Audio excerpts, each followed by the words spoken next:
Japan is obsessed with coffee. I've just found what I think might be the biggest Starbucks in the world.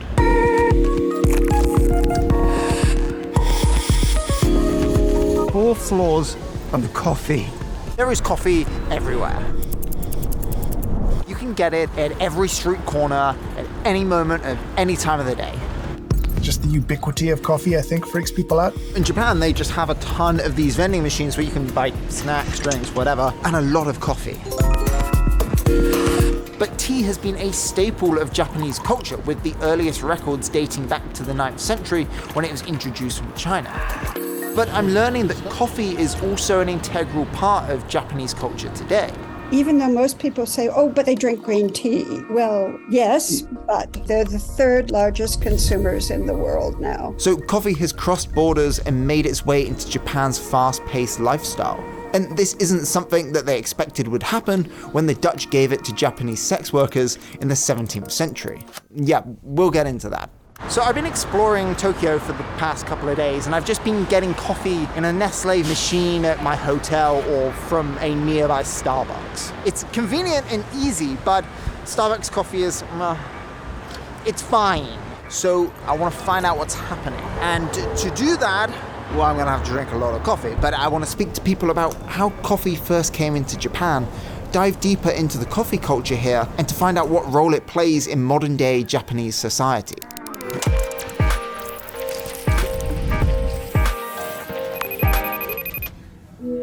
James, I'm in Tokyo and I need your help on where I should start with this story. So you've probably noticed there's just way more coffee everywhere than most people expect, but don't be distracted by the flashy stuff. If you want to start right at the beginning, go and find a kind of old school Kissaten, have coffee there. That is a wonderful place to start. Kissatens are these minimalistic old school cafes. And their goal is the complete opposite of everything I've been consuming since I arrived. They take their time and provide freshly roasted, high quality, and meticulously brewed coffee. So the next day, I traveled to Osaka to visit one of the oldest Kissatens in Japan. My grandfather started this shop 100 years ago. Which one's your grandfather? This is my grandfather. He wanted to start the coffee shop around European-style food and drinks. He was very enchanted by the aroma and taste of coffee. It was very rare in that ages. The history of coffee in Japan goes way, way, way back.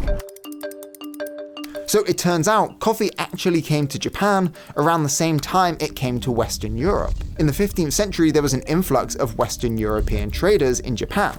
And in the 17th century, the Dutch traders would arrive with this new product that they had just discovered called coffee, which the Japanese took and used as herbal medicines against insomnia. That is, you took coffee to sleep. The Dutch also gave coffee as gifts to the prostitutes who served them near Nagasaki. So the prostitutes began to drink it as a pleasurable substance, usually with honey. Really didn't get to, popular consciousness until the Meiji period, the end of the 19th century. That was the era where Japan went from this traditional country to start to being influenced and modernizing, especially being influenced by the West. But they would just take the stuff that they liked, and they were like, we like this, we like that, and we're then going to make it our own. And coffee was one of them. Between 1908 and 1924, approximately 35,000 Japanese farmers left the country and went to Brazil to work on coffee plantations. And Brazil targeted Japan to be their largest export focus. And these are the very same people who were crucial to kickstarting the coffee culture in Japan. And one of those people was Mizuno Ryo, founder of said spot. And Cafe Paulista would go on to be the first coffee chain in Japan.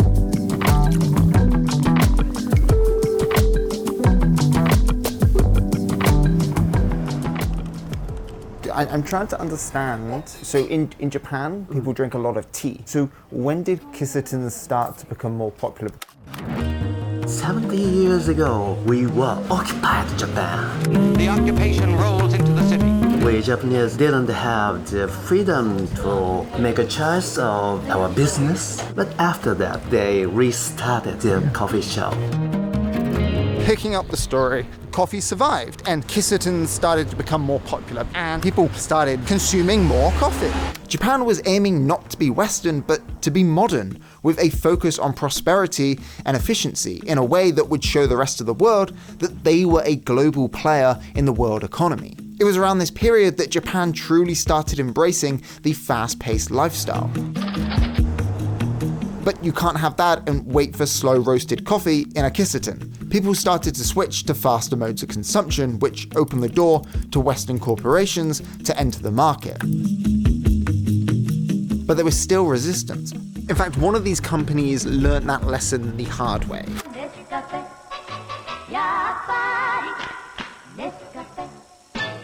Nestlé came into the picture and they were trying to sell their products in the Japanese market. But people weren't buying it as much as they hoped. But Nestlé weren't giving up. They hired this French psychoanalyst market research guy in 1975 to fix the situation.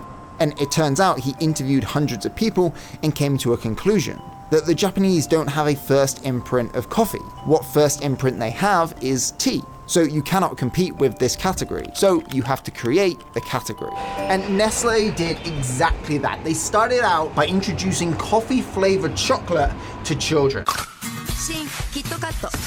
And before you knew it, those kids that had grown up eating coffee-flavored chocolate were now drinking instant coffee from Nescafe. Anyway, all these decades of effort from Nestlé has helped them because today they hold the biggest market share in Japan for instant coffee.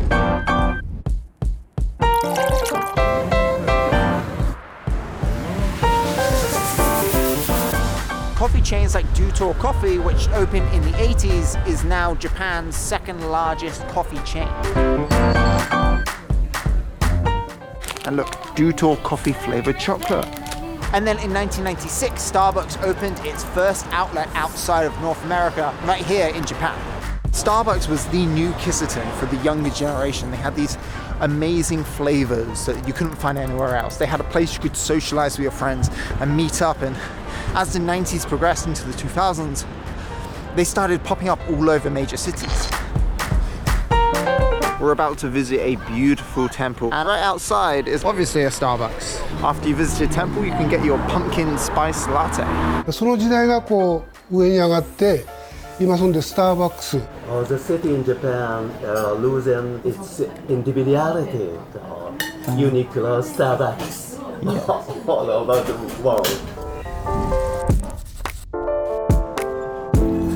And then 7-Eleven joined the party, the convenience stores. The coffee that you can get in here, coffee like this lady is getting right here.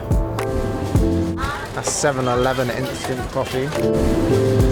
A latte in a bottle, coffee in a can. It's just nuts how much canned coffee there is there. Like the hot vending machines as well, have you seen those? The canned world, I don't know. I don't understand how one market can sustain that many brands and products. I don't know who's drinking it all. I love it though, I love it. So all of these companies coming in, it made people interested in coffee again. And by the 2000s, Japan was consuming close to 400 million tons of coffee. The youth embraced espresso because it was the opposite of what their parents drank. Like they wanted like espresso drinks or like the kind of Starbucks style big, sweet, coffee-based dessert in a cup kind of things. Is there still a desire for people to come to Kissatens? Kissaten is in the boom among the young people. It's kind of retro. As this generation has got more into coffee, they have discovered that slower brews can be delicious and that there are some amazing experiences to be had drinking coffee in a way that is very Japanese, with emphasis on standards, quality, technique, and service. We can focus on just one cup for one person. That's also a part of Japanese craftsmanship. We invented the pour-over style, so dripped by hand. It takes like 3 to 5 minutes to make one cup of coffee. That's invented in Japan. There you go. Thank you. What I've seen across my time in Japan is the diversification of these different styles of coffee. Oh, this is really nice. So bright and flowery. Yes. From slow roasts in independent stores to canned coffee on the streets to the more commercialized, specialist-based coffee. And what I've gathered from speaking to all these owners and experts about the future of coffee in Japan is that no one style is superior to another. All of them have a place in Japanese society, which is why there is so much coffee in Japan.